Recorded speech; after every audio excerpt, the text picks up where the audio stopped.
Capture అయింది. ఈ వీడియోని జాగ్రత్తగా గమనించండి. అలాగే పాప పక్కనున్న ఒక చైర్ని ఫోకస్ చేసి జాగ్రత్తగా గమనించండి.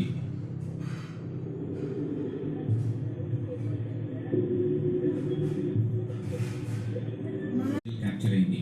ఈ వీడియోని జాగ్రత్తగా గమనించండి. అలాగే పాప పక్కనున్న ఒక చైర్ని ఫోకస్ చేసి జాగ్రత్తగా గమనించండి.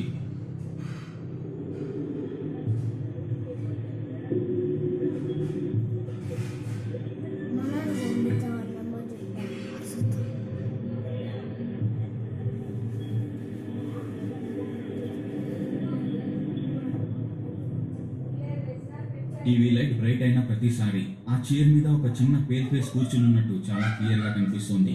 అది కొన్ని ఫ్లాషెస్ లో మాత్రమే కనిపించి కాసేపు తర్వాత మాయమైపోయింది. చాలా మంది అయితే దీన్ని చూసిన తర్వాత అక్కడ పారానార్మల్ ఎంటిటీ ఖచ్చితంగా ఉందని చెప్తున్నారు.